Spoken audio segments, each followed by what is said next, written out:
साथियों नमस्कार, मेरा नाम संदीप वर्मा है।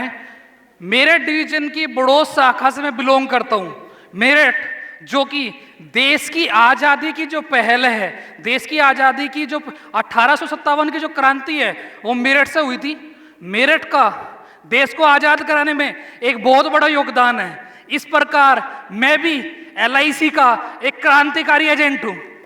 साथियों, अभी मेरी एज है 32 साल। वैसे मैंने अपने जीवन में जो अपने करियर की शुरुआत की थी वो मात्र 13 वर्ष की आयु में सन 2006 में की थी। ये 19वां वर्ष है मुझे सेल्स के प्रोफेशन में। साथियों, पारिवारिक स्थिति अच्छी ना होने के कारण सन 2006 में एक कन्फेक्शनरी की शॉप से मैंने अपने करियर की स्टार्ट की। 2006 से लेके 2015 तक मैंने वो कन्फेक्शनरी की शॉप की। उससे मेरी 200-300 रुपए की जो भी दुकानदारी होती थी उससे ही मैंने अपना जीवन यापन किया और MCOM की एक पढ़ाई की। एक छोटा सा वाक्य मैं आपसे शेयर करना चाहूंगा। सन 2007 का वर्ष था, मात्र 14 वर्ष की मेरी आयु थी। मेरे पास इतनी सी एक बच्चों वाली साइकिल होती थी जिससे मैं अपना कन्फेक्शनरी की शॉप का सामान लेके आता था। मेरी साइकिल का टायर इतना बड़ा फट गया, मात्र 80 या 100 रुपए का वो टायर आता होगा। मेरे पास इतने पैसे नहीं थे कि मैं उस टायर को बदलवा सकूं। तो मेरे माइंड में क्या आया, मैंने पेचकस से वो टायर खोला, जबकि टायर खोलने का टूल अलग से आता है, और पेचकस से वो टायर खोल के बड़ी सुई में काला धागा 18 डाल के गांठ मार के 16 गुना करके मैंने वो सिया था। और साइकिल का टुकड़ा रखवा के 1-2 महीने तक मैंने वो टायर चलाया था। जीवन में बड़ा संघर्ष देखा। 2006 से लेके 2015 तक मैंने वो कन्फेक्शनरी की शॉप की। 2016 में मेरे एक भैया, उनका नाम है रवि कुमार, उनसे मैंने आग्रह किया। उन्होंने मेरी जॉब लगवा दी CA संजय चोपड़ा सर के पास गुड़गांव में। मात्र 5,000 की जॉब से मैंने वहां पर अपना करियर स्टार्ट किया। 1.25 साल तक मैंने वहां पर जॉब की, काफी कुछ उनसे मैंने सीखा। ऐसे ही फरवरी 2018 में मेरे मन में आया कि कुछ LIC एजेंट बन के भी इनकम क्रिएट की जाती है। मैंने गूगल पे सर्च किया और 2018 में मैं गूगल पे सर्च करके LIC एजेंट बन गया। मेनली इस प्रोफेशन में जितने लोग आते हैं वो बाय चांस आते हैं, मैं बाय चॉइस आया। 2018 में मैंने LIC की एजेंसी ली, 6-7 पॉलिसी मैंने की, और जून 2018 में मैंने अपनी जॉब ड्रॉप कर दी। मेरा शुरू से एक मस्तिष्क रहा है, जब मेरी जॉब थी तो मुझे पता था एक दिन ये जाएगी। तो जॉब करते करते मैंने 70-80 हज़ार रुपये बचा लिए थे। 2018 में जून में मैंने एक साइबर कैफे रेंट की शॉप लेके अपने होम टाउन बड़ौद में ओपन किया। वहां से मैं रेलवे फॉर्म भरना, रिजर्वेशन करना, ये सब चीजें शुरू की। और जो मेरी गुड़गांव की एजेंसी थी उसे होम टाउन ट्रांसफर कराने का प्रयास मैंने शुरू कर दिया। लगभग 1 वर्ष पश्चात वो एजेंसी मेरी होम टाउन में मेरे डेवलपमेंट ऑफिसर सुधीर कुमार जी के अंडर में ट्रांसफर होगी। मैंने कार्य शुरू किया, धीरे धीरे कार्य शुरू करना शुरू हुआ। मेरे गुरुदेव सुधीर जी ने मुझे बताया कि 19 नवंबर सन 2018 को दिल्ली के गालिब ऑडिटोरियम में काजिम सर का एक प्रोग्राम हो रहा है, वो आपको अटेंड करना चाहिए। मैंने उनकी बात मानी, 500 रुपए का ट्रेनिंग प्रोग्राम वो मैंने अटेंड किया। उस ट्रेनिंग प्रोग्राम से मुझे LIC की रियल स्ट्रेंथ का पता चला कि LIC में भी हम कितना ऊपर तक जा सकते हैं। सर का ट्रेनिंग प्रोग्राम बड़ा ही वो अच्छा रहा। वहीं उस ट्रेनिंग प्रोग्राम में ZCRT प्रोग्राम होना था दिल्ली के अंदर 1 और 2 फरवरी को, उसके ब्राउचर बांटे गए। सर की ट्रेनिंग से मैं इतना ज़्यादा प्रभावित हुआ कि मैंने तुरंत एक्शन लिया और वो ZCRT का फॉर्म मैंने भर दिया। 1 और 2 फरवरी 2020 को मैंने दिल्ली में ZCRT का वो प्रोग्राम अटेंड किया।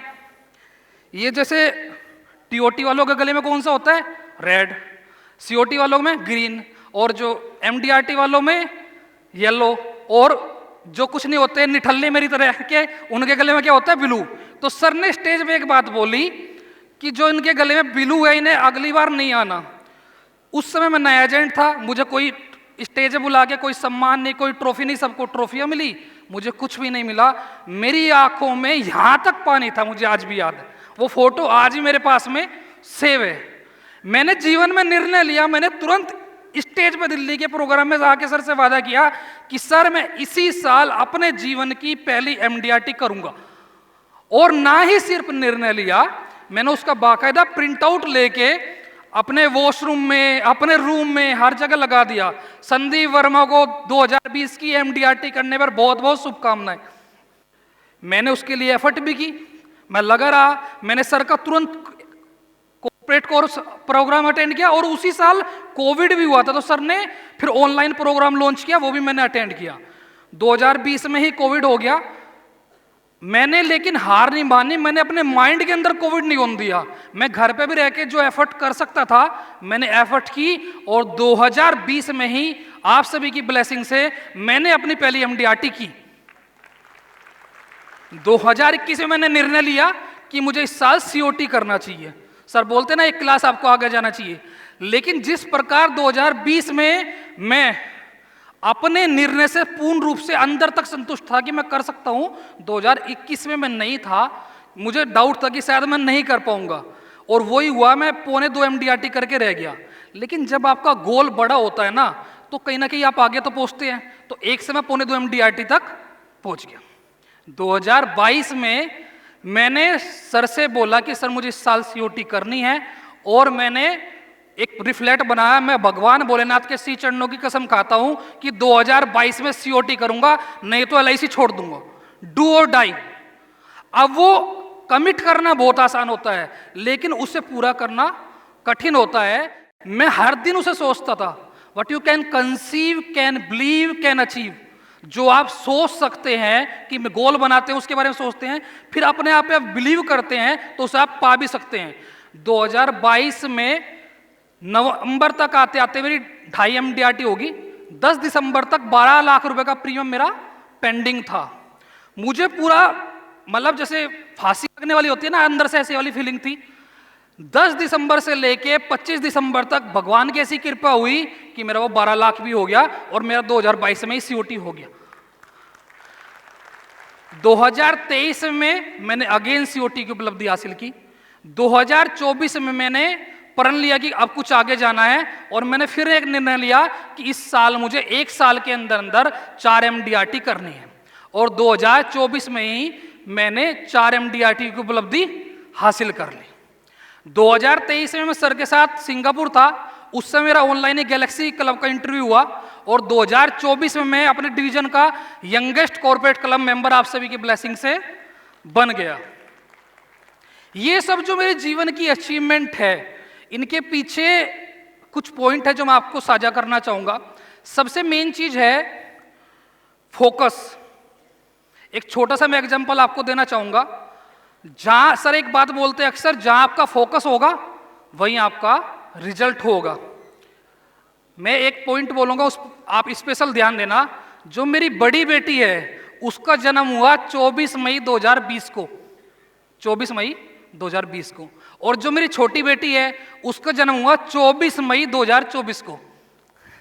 बड़ी बेटी का जन्म 24 मई 2020 को, छोटी बेटी का जन्म 24 मई 2024 को। ईयर भी कौन सा? लीप ईयर वाला, जो 4 साल में रिपीट होता है। खैर ये जोक सपाट था, मैंने ऐसे ऐड ऑन कर दिया बीच में।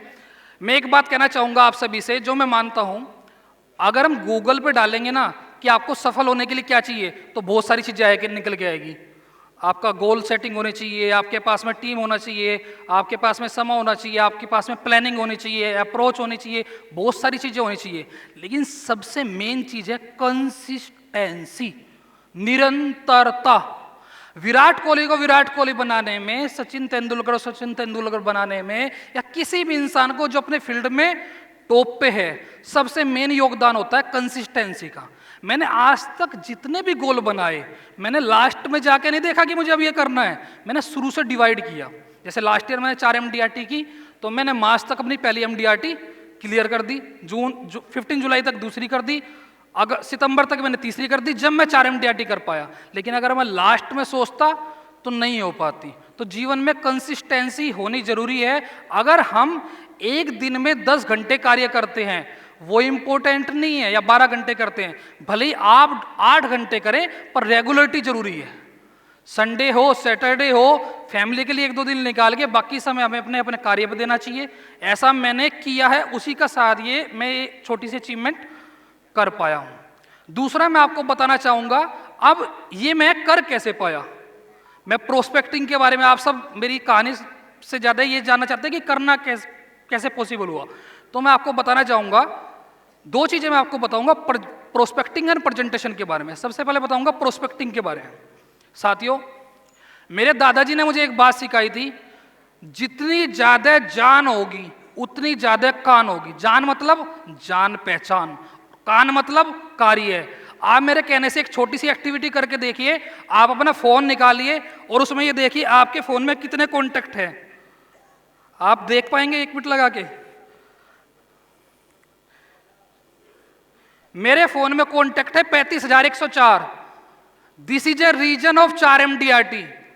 आप बिलीव कर सकते हैं 4 MDRT में 98% बिजनेस मैंने वो किया है जो सामने से आया है। अब सवाल ये 35,000 नंबर कहां से आए हैं? मैंने सर की बातों को हमेशा इंप्लीमेंट किया है जो सर बताते हैं। डॉक्टर डे होता है, मैं सभी डॉक्टर के पास जाता हूं। टीचर डे होता है, मैं सभी टीचर के पास जाता हूं। अगर हमारे एरिया में मान लीजिए आप 100 स्कूल हैं और औसतन एक स्कूल में 10 टीचर हैं, तो आप हर बार उनके पास जाएंगे कुछ देने के लिए, और उनका आप नंबर लेंगे तो वो रिलेशन बिल्डिंग है ना। सर हमेशा एक बात सिखाते हैं कि खाली आ जाएंगे तो खाली आत आएंगे, कुछ लेके जाएंगे तो कुछ लेके आएंगे। मैं अपनी इनकम का लगभग 25% गिफ्टिंग पे खर्च करता हूं। ऑन एवरेज मेरा सालाना जो गिफ्टिंग का खर्च है वो 12 से 15 लाख रुपए है, जो मैं करता ही करता हूं। First point. सेकंड पॉइंट, आप सोचते होंगे कि भाई प्रोस्पेक्टिंग कैसे करें, तो मैं कुछ टूल्स बता देता हूं आपको। फर्स्ट टूल, आप सभी फेसबुक चलाते हैं, मेरे कहने से आज से जो आपका फेसबुक है उस पर आप ट्राई कीजिए अपने क्षेत्र के जो लोग हैं उनसे जुड़ने का। डेली बर्थडे आता है, बर्थडे में जाइए। आज सपोज 15 लोगों का बर्थडे है, उन्हें बहुत तरीके से विश कीजिए। आउट में जाइए, उनका मोबाइल नंबर होगा, वहां से मोबाइल नंबर निकालिए, आप फोन मिलाइए। सर नमस्कार, अमित जी आपको जन्मदिन की बहुत बहुत शुभकामनाएं, भगवान आप पर सदैव कृपा बनाए रखेगा। वो सामने वाला आपसे इंसान पूछेगा आप कौन है, अपना इंट्रोडक्शन दे दीजिए। मेरा नाम संदीप वर्मा है, मैं एक वेल्थ मैनेजर हूं। मेरी संस्था का नाम संदीप वर्मा एंड एसोसिएट्स है, जो कि एक वेल्थ मैनेजमेंट फर्म है और जो आपके इंश्योरेंस एंड इन्वेस्टमेंट सभी जरूरतों की पूर्ति के लिए एकमात्र स्थान है। बड़ौदा में मेरा ऑफिस है, आप मेरा नंबर सेव कर लीजिए, भविष्य में कभी कोई कार्य होगा तो मुझे आप याद कर पाएंगे। फर्स्ट एक्टिविटी होगी। सेकंड, अपने क्षेत्र में जितनी दुकानें हैं, हॉस्पिटल हैं, स्कूल है, दिवाली एक ऐसा त्योहार होता है मैं लगभग 1 महीने तक कोई कार्य नहीं करता, एक कार्य करता हूं। जितने मेरे ग्राहक हैं सभी के पास में जाता हूं। मेरा ऐसा मानना है कि अगर मैं आज यहां खड़ा हूं तो अपने ग्राहकों की वजह से खड़ा हूं। मेरे जितने पॉलिसी होल्डर हैं जिनके पास में फिजिकली नहीं पहुंच पाया, उन्हें मैंने इस साल ऑनलाइन गिफ्टिंग भेजी, और जिनके पास में पहुंच पाया मैंने जाके दी। 166 गांव में मैं गया पिछले, मतलब इसी साल दिवाली पे 166 गांव में अलग अलग गया, और लगभग 1600 परिवारों में मैंने दिवाली गिफ्टिंग की। एक दिन के अंदर अंदर 21 गांव में मैंने सुबह को 8 बजे निकल के रात को 10 बजे आया। जब आप किसी को सम्मान देते हैं, आपको मैं एक बात समझाना चाहूंगा। सपोज हम सब एग्रीकल्चर से बिलोंग करते हैं, हम खेत में गेहूं बोएंगे। क्या बोएंगे? गेहूं। तो फसल में क्या काटेंगे बता सकते? और गन्ना बोएंगे तो क्या ऐसी भी टेक्नोलॉजी आ सकती है कि गन्ना बो के गेहूं कट जाए? कभी नहीं आएगी ना। कितनी भी टेक्नोलॉजी आ जाना, मेरा ऐसा मानना है ऐसी कभी नहीं आएगी कि गन्ना बो के गेहूं कट जाए। तो हम क्या बोल रहे हैं? सम्मान। हम बोल रहे हैं सम्मान। तो हमें क्या मिलेगा बदले में? सम्मान। मैं जब भी मुझे मौका मिलता है मैं अपने ग्राहकों का सम्मान देने का प्रयास करता हूं, अनजान लोगों को सम्मान देने का प्रयास करता हूं, सबसे जुड़ने का प्रयास करता हूं, गिफ्टिंग के माध्यम से, रिलेशन बिल्डिंग के माध्यम से। अगर मेरे किसी ग्राहक को जरूरत है और बीमे से हटके भी मैं उसकी कोई हेल्प कर सकता हूं तो सदैव मैं उस पर तत्पर रहता हूं। यही कारण है कि मेरे फोन में 31,000 नंबर है। सामने से इतनी क्वेरी आ जाती है जब मैं कोई स्टेटस या रिफ्लेक्ट या ब्रॉडकास्ट के माध्यम से मैसेज भेजता हूं कि मैं उसी से इतना काम कर लेता हूं। मैक्सिमम 5 to 10% अपने क्लाइंट को ही मैं सामने से अप्रोच करता हूँ। 90% बिजनेस क्वेरी जो मेरे पास आती है उससे करता हूँ। एक बात मैं आपको और समझाना चाहूँगा, सपोज आपके जितने भी क्लाइंट हैं उनमें से किसी को भी अगर आपने पॉलिसी बेची है, कब बेच पाए आप उसे पॉलिसी? समझाने के बाद, बताने के बाद? नहीं, आप उसे पॉलिसी इसलिए बेच पाए किसी ना किसी माध्यम से आप उससे पहले जुड़े थे, डिजिटली माध्यम से, फिजिकली माध्यम से, रेफरेंस के माध्यम से। तो सबसे मेन है जुड़ना।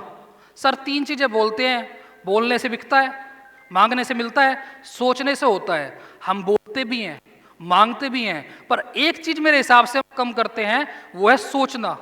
हमें सोचना चाहिए कि हम अपने प्रोफेशन को कैसे ग्रो कर सकते हैं। हमारे बारे में हमसे बेहतर कोई और नहीं सोच सकता। आप ही स्वयं सोच सकते हैं कि आप बेहतर कैसे कर सकते हैं। सेल्फ बिलीव का होना जीवन में बहुत ज्यादा जरूरी है। बिलीव से ही आप कोई चीज अचीव कर सकते हैं। ये मैंने आपको प्रोस्पेक्टिंग के बारे में कुछ बताया। अब मैं आपको आता हूं प्रेजेंटेशन के बारे में। आप कुछ लोगों में से जब आप बेचते होंगे तो कई बार ऑब्जेक्शन आते होंगे, म्यूचुअल फंड में रिटर्न ज्यादा है, मैं SIP क्यों ना करा लूं, मैं पॉलिसी बाजार से पॉलिसी क्यों ना ले लूं, ये सब ऑब्जेक्शन आते हैं।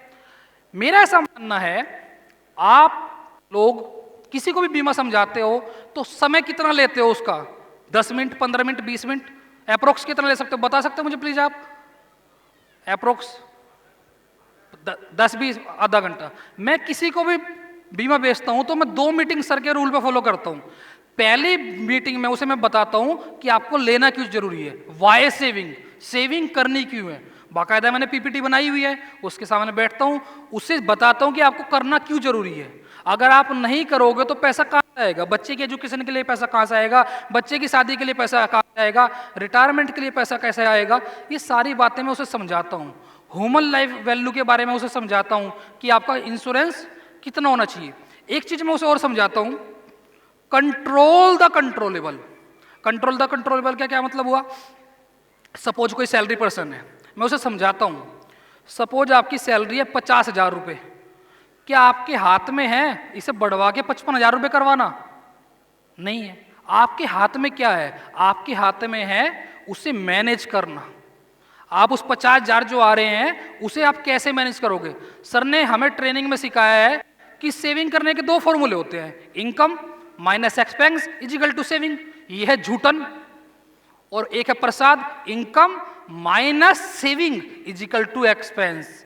तो वे सारी चीजें मैं अपने क्लाइंट को बहुत बेहतरीन तरीके से अपना अंदर से मेरा कभी भी ये उद्देश्य नहीं रहता कि सामने वाला मुझसे कुछ खरीदे।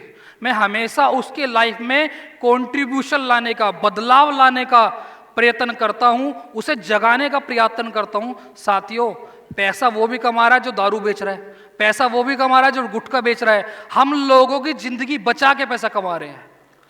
हमें अपने प्रोफेशन पे प्राउड होना चाहिए। अगर हम ही अपने प्रोफेशन पे प्राउड फील नहीं करेंगे तो दूसरा इंसान कैसे करेगा? हमारे अलावा कौन सा ऐसा इंसान है कि जो उसका पैसा बचवा रहा है? इंसान पैसे तो खर्च करवाना चाह रहा है। और लास्ट में आपसे एक बात कहूंगा, जब भी क्लाइंट मुझसे एक बात पूछता है कि भाई म्यूचुअल फंड में रिटर्न, मैं उससे पूछता हूँ कितना रिटर्न आ सकता है? 15%, 20%, 12%, 18%। हमारी LIC में 20,000% भी आ सकता है। आपने 5,000 की SIP की, 5,000 रुपए की LIC की, कल ईश्वर न करे आपको कुछ हो गया, SIP क्या देगी? 5,000 प्लस इंटरेस्ट। LIC क्या देगी? 5,000 के बदले में 10 लाख। 5,000 के बदले में अगर 10,000 मिले तो कितना रिटर्न हो गया? 100%। 1 लाख मिले तो कितना हो गया? 1,000%। 10 लाख मिले तो कितना हो गया? 10,000%। तो हमें बताना पड़ेगा ना साथियों। सेकेंडरी में जब भी किसी अपने क्लाइंट को समझाता हूं 3 चीजें, वाई सेविंग, दूसरा वेयर सेविंग। मैं अपने क्लाइंट को बताता हूं, सर आपका अकाउंट कौन से बैंक में है? वो बोलता है HDFC में, ICICI में। सर मान लीजिए HDFC बैंक आज दिवालिया हो जाता है तो सरकार कितना पैसा देगी?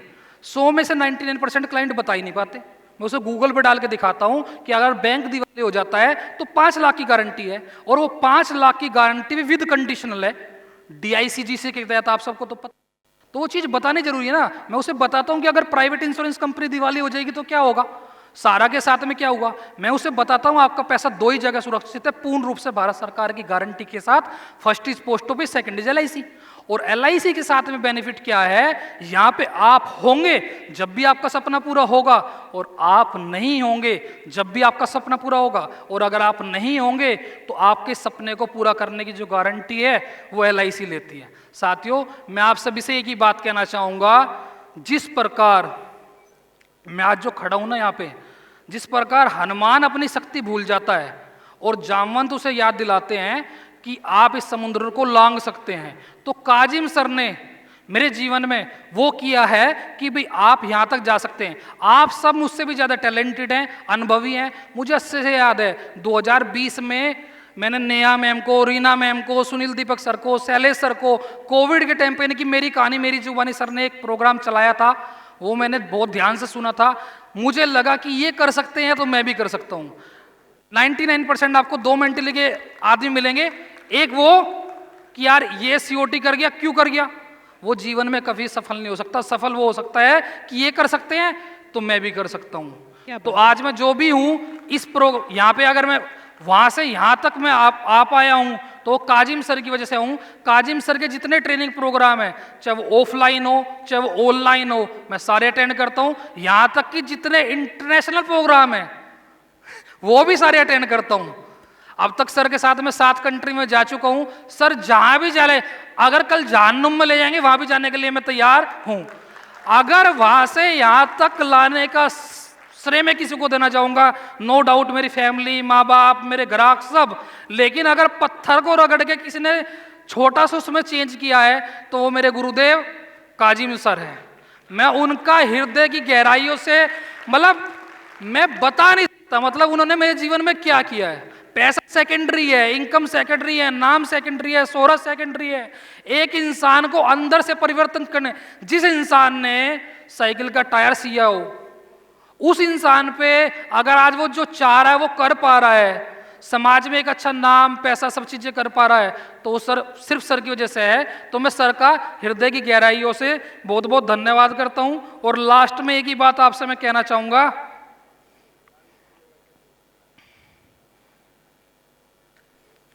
मुझसे ना पूछो मंजिल कहाँ है, मुझसे ना पूछो मंजिल कहाँ है, अभी तो सफर का इरादा किया है, कदम को ना अपने रोकूंगा हरगिज, ये किसी और से नहीं खुद से वादा किया है।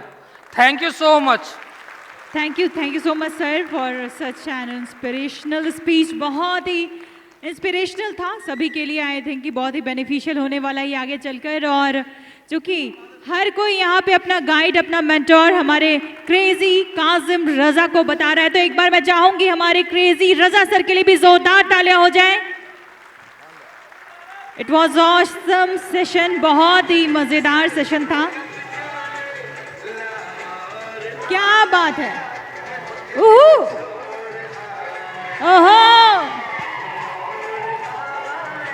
मैं उतने दिल छोड़ आया।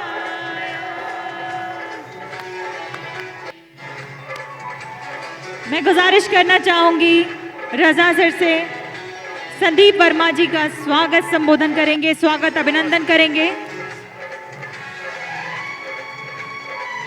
And this is an honourable moment of the day.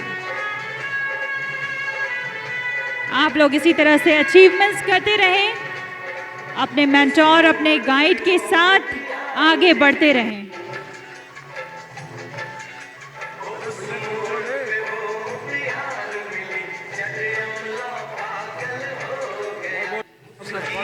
Thank you sir. बहुत बहुत